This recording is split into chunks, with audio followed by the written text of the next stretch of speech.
మనం చూస్తూ ఉన్నాం. మనకు స్వాతంత్రం వచ్చి 70 సంవత్సరాలు అయింది.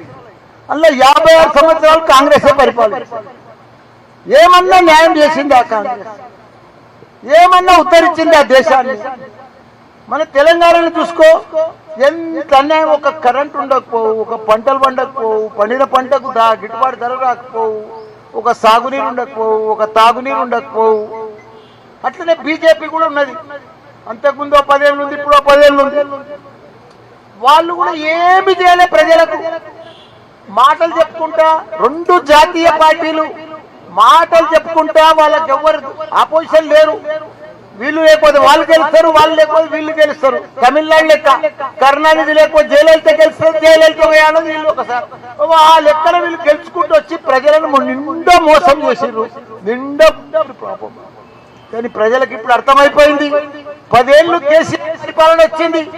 దేశంలో 28 రాష్ట్రాలలో అందరికి అర్థమైంది అసలు పరిపాలన అంటే ఇట్లా కేసీఆర్ లెక్కుంటుందా, పాలన అంటే ఇట్లుంటుందా, సాగునీరు ఇట్లా ఇవ్వగలుగుతామా, ప్రతి ఇంటికి నీరు ఇవ్వగలుగుతామా, ప్రతి పంటకు నీళ్లు ఇవ్వగలుగుతామా, 24 గంటలు నాణ్యమైన కరెంట్ ఇవ్వగలుగుతామా అనేది ప్రూవ్ చేసి చూపించిన ఘనత మన కేసీఆర్. 200 రూపాయలకు పింఛన్ ఉన్నదాన్ని 2000 రూపాయలు తీసుకొచ్చిండు.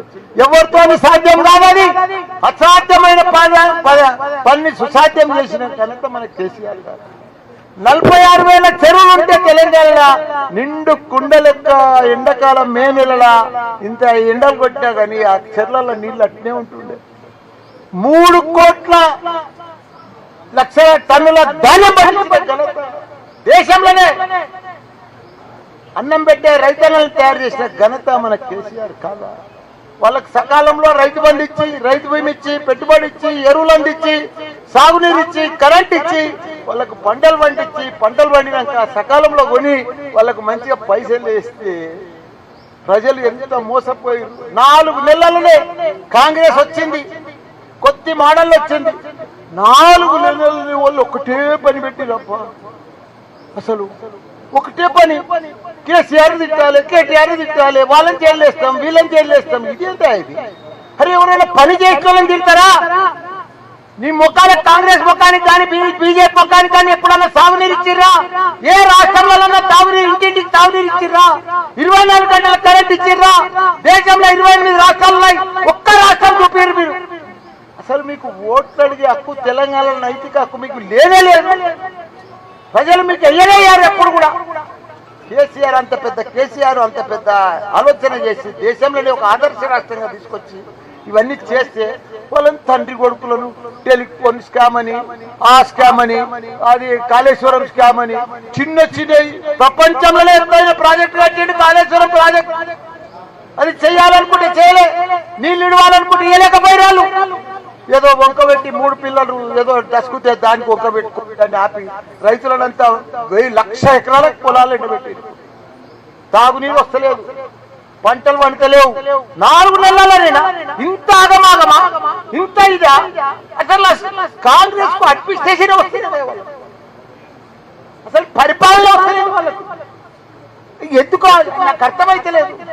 ఇప్పుడు డైరెక్ట్ ప్రతి ఇంటికి నల్ల నీళ్లు, రిజర్వాయర్లు ఎక్కడ లేని విధంగా కట్టిపెట్టాం మన కేసీఆర్ గారు. సిరిప్ సెక్షన్ అంతా శాంక్షన్ సిస్టమ్ అంతా తయారై ఉన్నది. గాలి నల్లలు నీళ్లు తెచ్చి ఇప్పితే అయిపోయి, నీళ్లు ఇస్తే అయిపోయి. సాగునీరు కోసం మొత్తం సిస్టమ్ డెవలప్ చేసి పెట్టిండు. సరిగా నీళ్లు తెచ్చి పెడితే అయిపోయి. చెట్లను నింపేందుకు రెడీగా పెట్టిండు, కాలువలు, పైప్ లైన్లు అవి ఇప్పితే అయిపోయి. నువ్వు సిరిప్ మేనేజ్మెంట్ చేస్తే అయిపోయి. అది కూడా చేయొస్తలేదంటే దానికి పట్టుకొని అది ఏదో వంక పెట్టుకొని పొద్దు కొట్టి ఇష్టం ఉన్నట్టు కేసీఆర్ని తిడితే ప్రజలు గుర్తుపట్టరా? పని చేసుకోవాలని వాళ్ళని తిడితే ప్రజలకు అర్థం కాదా? సడన్ గా కేసీఆర్ గారు బస్సు యాత్ర పోతే TV9 లో మాట్లాడితే అందరికి అర్థమయ్యేటట్టు చెప్తే ప్రజలంతా కళ్ళు తెరిచి పోయమ్మో, ఇంత పెద్ద గొప్ప మహాత్ముని, ఇంత పెద్ద తెలంగాణ దేవుణ్ణి వీళ్ళు నడమంత్రం సీరియల్ వీళ్ళు వచ్చి వాళ్ళని తిడుతున్నారు. ఆ పెద్ద మనిషిని హైదరాబాద్ అంతా కూడా అమెజాన్, గూగుల్, ఫేస్బుక్, యాపిల్ కంపెనీలతో నింపి పడేస్తే ప్రపంచ 9 లక్షల మందికి ఉద్యోగాలు ఇప్పిస్తే ఆ కేటీఆర్ పట్టుకొని తిడితే, కేసీఆర్ పట్టుకొని పెట్టి వాళ్ళ బిడ్డను కూడా జైలు వేసి ఇవన్నీ చేస్తే ప్రజలు ఊపుకుంటారా చెప్పు? ఇప్పుడు MP ఎలక్షన్స్ వచ్చినాయి, గెలవాలి, ఛాలెంజ్ చేస్తారు, గెలుపవాలని బాబు మా బిడ్డ నివేదిత గ్యారంటీ గెలుస్తున్నది. మా తమ్ముడు రాగి లక్ష్మారెడ్డి గ్యారంటీ. ప్రజలంతా మా దగ్గర ఉన్నారు. మేము పని చేసినాం. నేను కూడా ఎమ్మెల్యే ఉన్నా, మంత్రి ఉన్నా. ఇక కూర్చున్నామంతా 2 సార్లు 3 సార్లు ఎమ్మెల్యేలు ఉన్నాం. మేము ప్రజలకు నీరు ఇచ్చినాం. మేము కళ్ళల్లో ఒత్తులేసుకున్నాం, కడుపు చంపుకున్నాం. రాత్రి పగలు ప్రజలు ఎంబడి ఉన్నాం. ప్రజలకు అన్ని రకాలుగా అభివృద్ధి చేసినాం. మాకు ఓటు అడిగే హక్కు మాకే ఉంది. ప్రజలు మేము ఎప్పుడు మోసం చేయలేదు. ప్రజలకు ఎప్పుడు మేము ఇబ్బంది పెట్టలేదు. ప్రజలకు రోజు ప్రజలలో ఉన్నాం. ప్రజల సమస్యలన్నీ కూడా పరిష్కరించుకున్నాం. ఈ రోజు ప్రజలకు పోతే ఎంత ఆదరణ వస్తుంది, ఎంత ఆదరణ వస్తుంది, ఎంత ఆదరణ వస్తుంది. అసలు మామూలు ఆదరణ లేదు. అసలు మేము పోతా ఉంటే ఇప్పుడు మా కేసీఆర్ గారు బస్ యాత్ర పోతే ఏం పబ్లిక్, ఏం పబ్లిక్, ఏం పబ్లిక్ అసలు అర్థమైతే లేదు. అసలు వాళ్ళు బీజేపీ కాంగ్రెస్ 2 దిమ్మ తిరిగిపోయి వాళ్ళు అవుట్ అయిపోయారు. వాళ్ళకి తెచ్చిపోయింది. ఓ అమ్మో రామరామ. వాళ్ళు ఫస్ట్ మంత్ ఏదో జోరు మీద ఉందనుకో, సెకండ్ మంత్ ఇక మాకే తిరుగులేదు అనుకో, థర్డ్ మంత్ వస్తే కదా ఆడికాడికి అనిపిస్తుంది. ఇక 4th మంత్ వస్తే కదా మొత్తం కుప్పకూలిపోయింది కాంగ్రెస్ బీజేపీ. లేదా ఆదరణ మీకు కూడా తెలుసు. అందుకే అవుతుంది మీకు. అసలు బీజేపీకి కాంగ్రెస్ కు ఓటు బ్యాంకు లేనే లేదు. ఒక లీడర్ లేడు. మా కృష్ణ 3 సార్లు గెలిచింది. బీజేపీని కాంగ్రెస్ చూపియాడా? ఇప్పుడు మా అన్న 2-3 సార్లు గెలిచింది. చూపిరాడా? ఓటు లేరు, క్యాడర్ లేరు. ఓటర్స్ అంతా ఎందుకని